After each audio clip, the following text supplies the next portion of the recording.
인간이 살면서 가장 관심의 대상이 되는 것은 아마 생로병사, 태어나고 늙고 병들고 죽는 문제라고 생각합니다.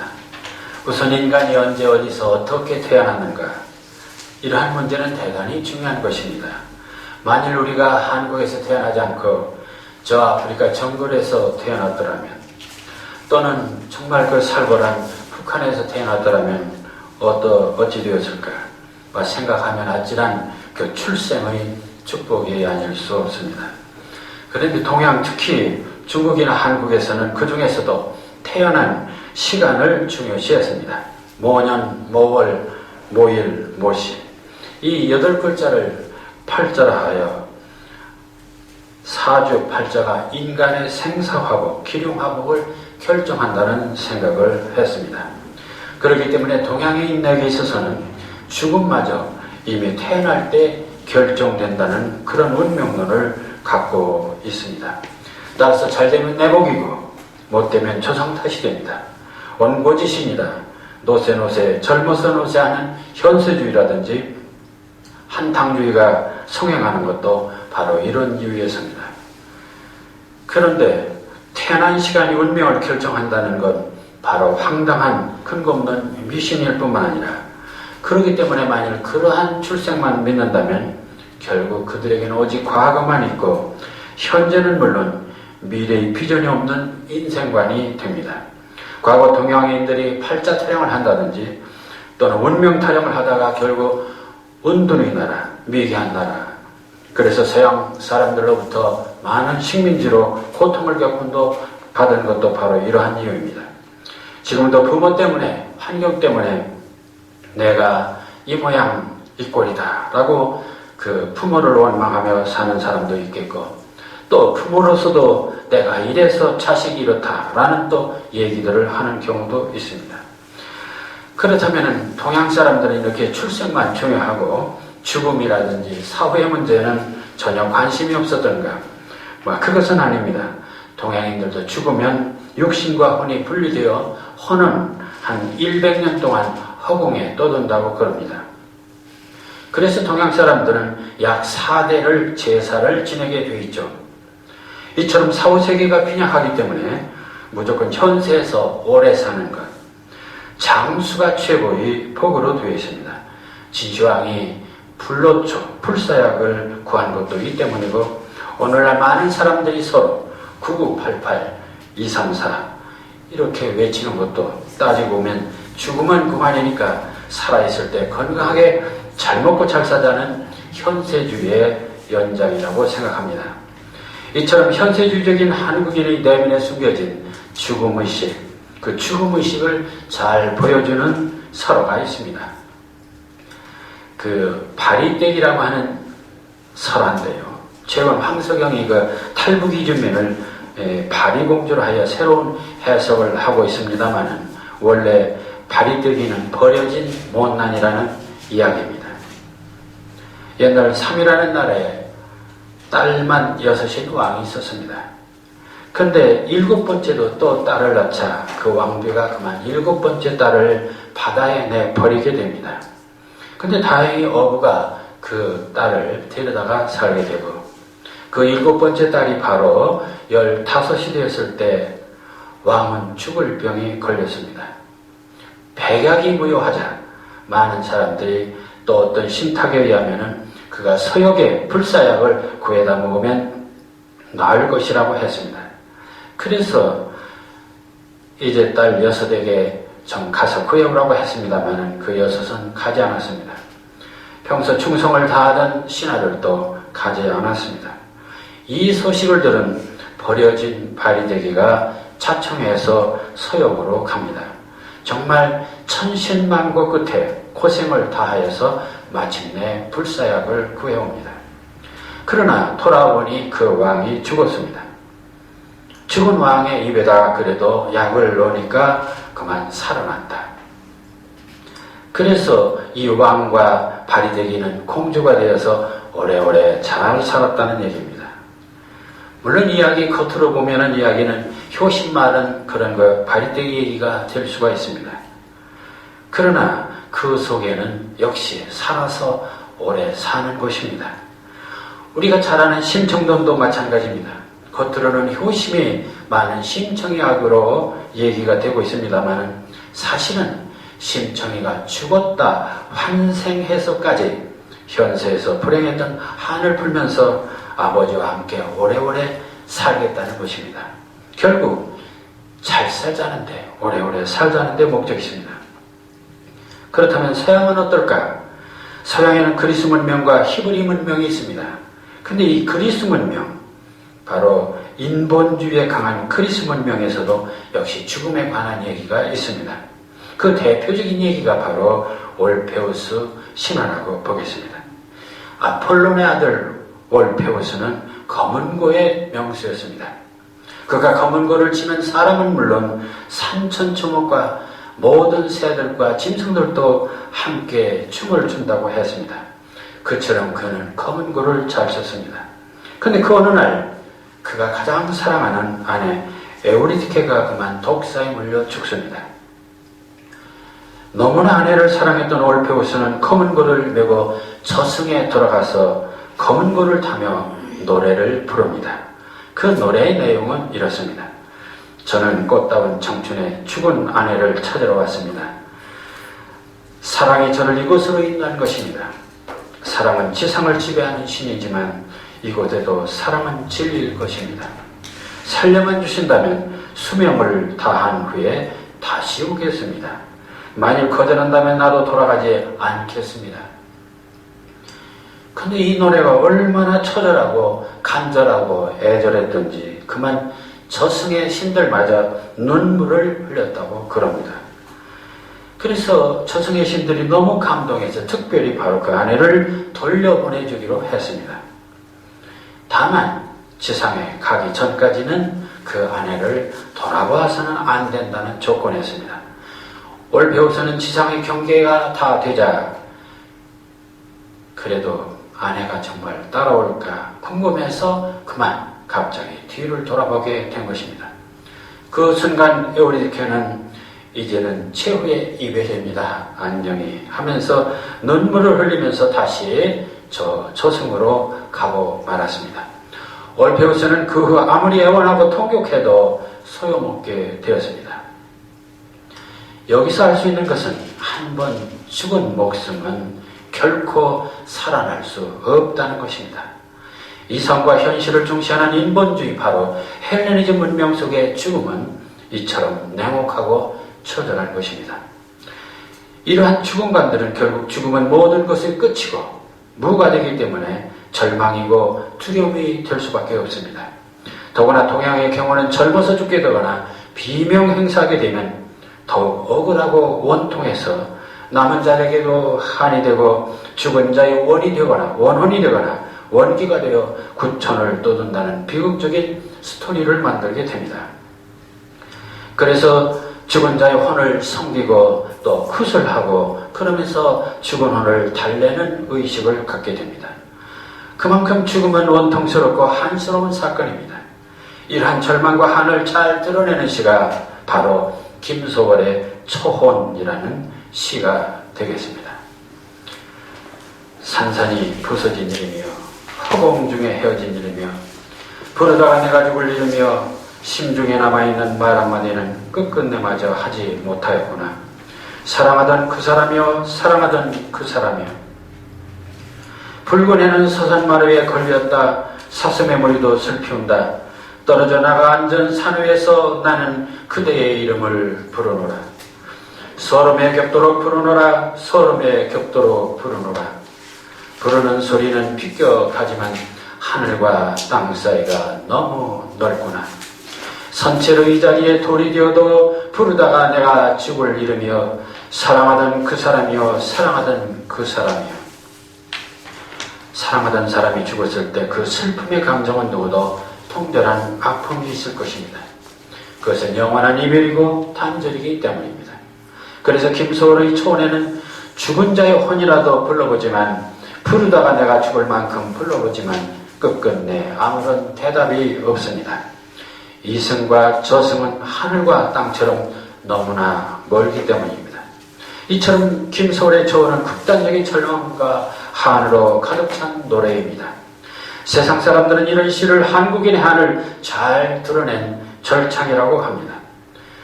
올페스의 신화도 결국은 신들이 울 정도로 그 시에 정말 감동적인 그런 표현이 있습니다만은 어쨌든 이런 것들은 바로 서정지의 현실 속에서는 서정시의 극치라고 볼 수도 있습니다. 그러나 이처럼 죽음이란 끝이 있고 영원히 해결할 수 없는 단절이라는 죽음과는 마침내 비관적이고 절망적인 한의 노래를 부를 수밖에 없습니다. 따라서 이러한 죽음관을 갖고 살아온 한국인의 가슴에는 늘 한의 응어리가 있고 한이 서린 애절한 노래에 더 공감하면서 결국은 눈물이 많은 민족의 문화와 정서를 만들게 됩니다. 그런데 일찍이 하나님을 체험하고 전능하신 하나님의 권능과 은혜와 사랑을 알고 있던 히브리인들은 결코 죽음을 절망이나 생명의 단절로 믿지 않았습니다. 특히 성경에서는 죽음을 슬리핑이라고 하였습니다. 죽음은 완전한 존재의 멸절이나 생명의 단절이 아니라 부활을 기다리는 동안 일시 잠들어 있는 상태라는 점을 분명히 하고 있습니다. 구약 성경은 다윗과 솔로몬과 이스라엘과 유다의 모든 왕들에 대한 열왕기나 역대기를 보면 한결같이 그들은 초상과 함께 자는 것으로 묘사했습니다. 열왕기상 11장 43절에 보면은 솔로몬이 그의 조상들과 함께 자매라고 얘기가 되고 있습니다. 다윗과 에레미야와 다니엘과 욥도 모두 죽음을 자매라고 표현하고 있습니다. 신약 성경도 동일한 비유가 적용됩니다. 죽은 야히로의 딸을 주님께서는 그가 찬다고 말씀하십니다. 뿐만 아니라 오늘 본문 말씀과 같은 맥락에 있는 요한복음 11장 11절에서 나사로의 죽음을 두고 이르시되 우리 친구 나사로가 잠들었도다. 그러나 내가 깨우러 가노라고 말씀하십니다. 이처럼 신구약 성경에서는 일관되게 죽음을 잠이라고 기록하고 있습니다. 죽음을 절망이나 끝이 아니라 잠이라는 표현이 얼마나 정겹고 평화롭습니까? 섹스피어는 햄릿도 죽는다는 건 잠자는 것이라고 하였습니다. 잠은 일시적인 삶의 중단일 뿐만 아니라 잠의 상태는 반드시 깨어날 것을 전제로 하고 있습니다. 따라서 기독교의 죽음과는 생명의 단절이나 절망이 아니라 일시적인 중단이며 그것은 언젠가는 깨어날 것을 전제로 하는 죽음인 것입니다. 그러기에 기독교에서는 죽음은 영원히 돌아올 수 없는 절망의 다리가 아니라 언젠가는 깨어나 다시 돌아올 수 있는 희망의 다리요 소망의 다리가 됩니다. 죽음을 잠자는 것으로 규정하는 것은 바로 깨어날 것을 전제한다고 했을 때, 그렇다면 유대인들에게는 잠에서 깨어날 수 있는 이 부활 사상을 갖고 있었던가? 네, 있었습니다. 구약의 이사야 선지는 이사야 26장 19절에서 주의 죽은 자들이 살아나고 그들의 시체들은 일어나리이다 라고 예언하고 있습니다. 호세아 선지도 호세아서 13장 14절에서 내가 그들을 수월의 권세에 숙량하며 사망에서 구속하리니 사망한 내 재앙이 어디 있느냐 수월한 내 멸망이 어디 있느냐라고 하여 주님에 의한 부활을 분명히 예언하고 있습니다. 그렇다면 죽음의 잠을 깨워 주실 수 있는 주님, 즉 메시아는 언제 오실 수 있을 것인가? 그 메시아를 고대하는 것이 바로 유대인들의 메시아 사상이기도 합니다. 그분이야말로 옛날 다윗 왕이 그랬듯이 지상을 다스릴 뿐만 아니라 장차 오실 메시아는 이 수월의 세계, 다시 말하면 죽음의 세계까지 다스릴 수 있는 분이기에 그들에게 메시아는 절실했고 그분을 통한 부활을 간절히 기대하고 있는 것이 유대인들의 죽음관이라고 하겠습니다. 그런데 오늘 읽은 본문은 바로 바로 죽음을 다스리시고 부활을 다스리실 그분의 출현을 보게 되는 놀라운 사건의 현장이 됩니다. 요한복음 11장은 바로 나사렛의 죽음과 그를 살리시는 예수 그리스도의 권능을 통해서 그가 바로 하나님의 아들이고 인류를 구원하실 구세주라는 사실을 분명히 보여주고 있다는 점에서 매우 놀랍고 충격적인 장이라고 할 수 있습니다.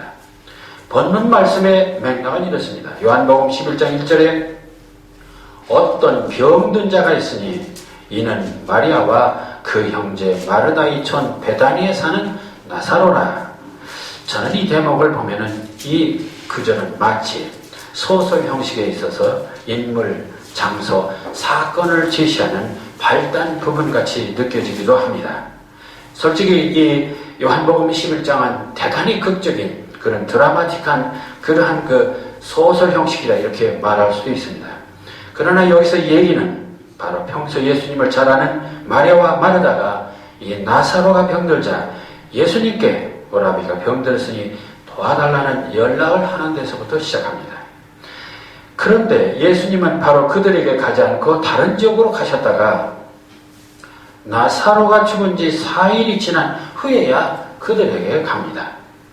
이 마르다가 원망과 아쉬움으로 21절에서 이렇게 말하죠. 주께서 여기 계셨더라면 내 오라비가 죽지 아니하였겠나이다 라고 합니다. 이에 주님께서는 23절 바로 오늘 읽은 구절입니다. 내 오라비가 다시 살리라 하십니다. 그런데 마르다는 이 말의 참뜻을 잘못 고 24절에서 내 마지막 날 부활에는 다시 살 줄을 내가 아나이다. 마지막 날 부활에는 물론 다 사는 것이고 그때 아마 살겠죠. 이렇게 얘기를 하고 있는 것입니다. 자, 이 말을 듣고서 예수님께서는 단호히 내가 누구인가, 어떤 존재인가를 분명히 밝힙니다. 바로 25절과 26절입니다. 본문 한번 같이 봉독하겠습니다. 예수께서 이르시되 나는 부활이요 생명이니 나를 믿는 자는 죽어도 살겠고 무릇 살아서 나를 믿는 자는 영원히 죽지 아니하리니 이것을 내가 믿느냐? 여러분은 이 말씀을 믿습니까? 믿으시면 아멘 하십시오. 이 말씀의 핵심은 나는 부활이요 생명이라는 것입니다. 주님 자신이 바로 부활의 원천이고 생명의 근원이라는 것입니다. 이는 인류 최대의 과제인 죽음의 문제가 바로 주님을 통해서 해결될 수 있다고 하는 정말 인류사에서 경천동지, 정말 하늘이 움직이고 천지가 쾌벽할 만한 그런 선언이 아닐 수 없습니다. 유대민족이 그렇게 바라던 메시아, 현세의 역사적 정치적 고통뿐만 아니라 인간의 근원적인 고통인 생로병사 바로 번뇌마저 일거에 해결할 수 있는 선언이기 때문입니다.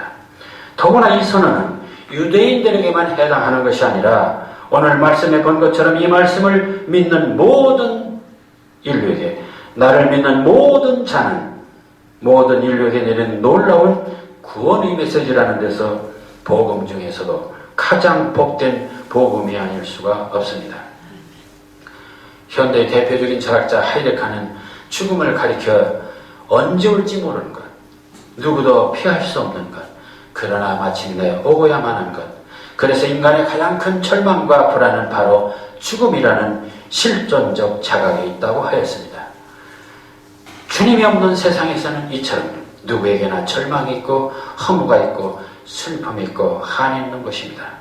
사실 오늘날 인간들이 자부하는 과학이나 의술은 목숨을 조금 연장시킬 수는 있어도 죽음을 근본적으로 해결할 수는 없는 일입니다. 이처럼 인간에게 있어서 죽음은 과학적으로, 철학적으로 또는 이성적 사고로는 결코 피할 수 없는 운명이고 절망인 것입니다.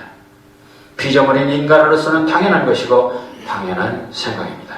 그런데 주님께서는 나는 부활이요 생명이니 나를 믿는 자는 죽어도 살겠고 살아서 믿는 자는 영원히 죽지 아니할 것이라는 말씀을 하십니다. 그리고는 정말 죽은 지 4일이나 되는 나사로를 살리십니다. 말로만 부활이요 생명이요 하는 것이 아니라 정말로 죽은 자를 살리셔 자신이 부활과 생명의 근원이 되심을 보여주신 것입니다. 그런데 주님 스스로가 부활이요 생명이심을 보이고선 나사로를 살리신 사건으로 끝나지를 않습니다. 그것은 당신 자신이 십자가의 고난과 죽음과 부활을 예고하는 한마디로 예고편에 불과한 것이었습니다. 주님은 스스로 부활과 생명이심을 선언하시고 나사로를 살리신 지 정말 40일 후에 스스로 십자가 고난을 감수하시고 골고다 언동에서 운명하시고는 죽은 지 3일 만에 바로 안식 첫날인 일요일 오늘 새벽에 부활하시어 사망의 권세를 이루시고 바로 부활의 첫 열매가 되신 것입니다. 죽음이 돌문을 헐고 부활이 첫 열매가 되신 이 놀라운 주님의 부활을 생각하며 저는 다음과 같은 부활의 아침에는 시를 써보았습니다. 새벽 하늘은 회색빛이었다가 이내 황금빛이다. 칠흑의 하늘은 이렇게 빛으로 허물어지고 빛으로 다시 일어선다. 1만 근의 돌무덤 겹겹이 포장된 권력과 시퍼런 칼날의 번뜩임도 그것은 밤을 두려워하는 자들의 어리석은 허세. 오직 한 사람의 십자가를 고집하다는 외침도 사실은 죽음이 두려워 떨고 있는 자들의 허망한 목청이다. 그 두려움의 천결표랑에 한 마리 순한 양으로 맨살을 찢으며 가시못 박으며 선선히 내어놓은 오직 하나뿐인 당신의 목숨. 그러나 바울의 가정법처럼 만일 당신의 죽음이 없었다면, 그리고 죽은 자의 부활이 없었다면 우리들의 목숨은 허공에 나부끼는 바람.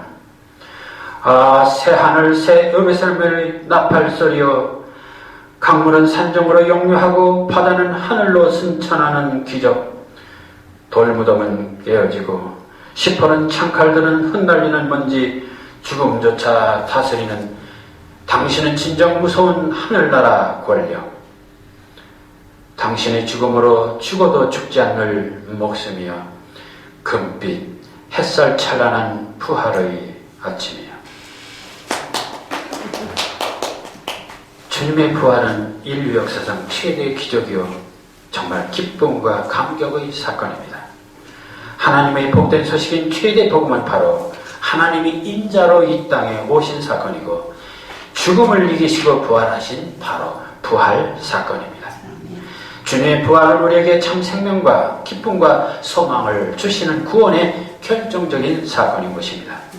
예수님께서 이처럼 우리 죄를 대신하여 십자가를 지시고 죄와 사망과 권세를 이기시고 부활하셨기에 주님을 믿는 우리는 이제 죽음이 다가와도 두려울 것이 없게 되었습니다.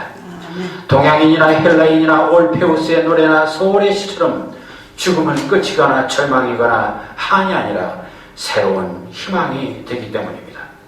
죽어도 주님과 함께 있다 부활의 날에 새로운 생명으로 다시 살아날 수 있기 때문입니다. 자, 그렇다면 부활을 믿는 우리는 어떻게 살아야 할 것인가? 주님께서는 부활하신 날 저녁 제자들에게 나타나셔서 다음과 같은 4가지 희망의 메시지를 주셨습니다. 먼저 부활하신 주님은 절망과 두려움에 떨고 있는 제자들에게 나타나서 2차례나 너희에게 평강이 있을지어다. 이 말씀은 결국 스스로의 죽음으로 절망에 처한 제자들에게 뿐만 아니라 온 인류에게 주시는 희망의 메시지가 아닐 수 없습니다. 이 말씀을 듣고 제자들은 물론 평안과 기쁨이 넘칠 수가 있었습니다. 또한 자신감을 가질 수 있었습니다. 제자들뿐만 아니라 우리도 죽음은 물론 죽음은 두려운 절망이 아니라 잠시 잠자는 것이고 앞으로 부활할 수 있는 것이에 감사와 평강의 삶이 될 수밖에 없는 것입니다. 부활하신 주님께서는 다시 다음 사명을 주셨습니다. 나도 너희를 보내노라. 주님께서는 제자들을 그리고 우리들을 죄와 절망에 처한 자들을 보내겠다고 하십니다. 우리는 모두가 주님의 은혜로 참 평안과 기쁨과 참 사랑의 축복을 받았습니다. 그렇다면 이제 세상에 나가서 불쌍한 영혼들을 주님의 복음을 위해 전해야 될 것이며 그리고 부활의 소식을 전할 책임이 있는 것입니다. 부활하신 주님은 다시 제자들을 향해서 성령을 받으라고 말씀하십니다. 우리는 성령 없이 예수를 믿을 수 없고 성령 충만 없이 생명력 있는 신앙 생활을 할 수가 없는 것입니다. 예수 믿고 신앙 이제 성령 충만을 받을 때 내 힘이 아니라 성령의 능력으로 힘있게 우리가 살 수 있기 때문입니다. 마지막으로 부활하신 주님께서는 제자들에게 너희가 누구의 죄든지 사하면 사해야 질 것이고 누구의 죄든지 그대로 두면 그대로 있으리라고 말씀하십니다. 용서는 바로 기독교 사랑의 본질이고 부활의 완성인 것입니다. 죽을 수밖에 없는 죄인들이 주님의 십자가 부활로 우리가 용서를 받게 되었다면 우리도 남들을 용서할 수 있는 삶이 되어야 할 것입니다. 용서하는 삶을 살아갈 때 그리스도의 빛과 향기가 나게 되고 세상은 더 밝고 아름다운 세상이 될 것입니다. 그리고는 크리스찬 문인들에게 주님께서는 이러한 질문을 하실지도 모릅니다. 아직도 애절한 한이 노래를 부르며 죽음을 두려워하는 슬픈 시인이 될 것인가? 아니면 죽음을 이기시고 부활하신 주님의 놀라우신 은혜와 승리를 찬양하며 부활을 노래하는 생명의 시인이 될 것인가? 이 놀랍고 감격스러운 부활의 계절에 나는 천개의 바람이라는 어느 인디안의 시를 마지막으로 들려드리겠습니다. 내 무덤 앞에 서지 마세요. 그리고 풀도 깎지 마세요. 나는 불어대는 천개의 바람입니다. 나는 흰눈에 반짝이는 다이아몬드. 나는 익은 곡식위에 내려쪼이는 햇살입니다. 나는 당신께서 고요한 아침에 깨어나실 때에 내리는 조용한 가을비입니다. 나는 원을 돌며 나는 새들을 받쳐주는 날쌘 하늘 자락입니다. 나는 무덤 앞에 빛나는 부드러운 별빛입니다. 내 무덤 앞에 서지 마세요. 그리고 울지 마세요. 나는 그곳에 없답니다. 나는 죽지 않았답니다. 함께 기도드리겠습니다. 부활이요 생명이 되시는 주님이시여, 죽음의 돌문을 헐고 부활의 첫 열매가 되신 주님이시여, 죽음은 절망이 아니라 잠자는 것이고 마침내 우리를 주님의 자비로 부활할 수 있는 소망과 확신을 주신 주님께 감사와 찬양과 영광을 돌려옵나이다. 이제 저희도 부활하신 주님과 함께 평강이 있게 하시고 복음을 전하게 하시고 성령으로 충만하게 하시고 서로가 용서하며 시와 찬송으로 신령한 노래를 부르게 하여 주시옵소서. 예수님 이름으로 기도하옵나이다. 아멘.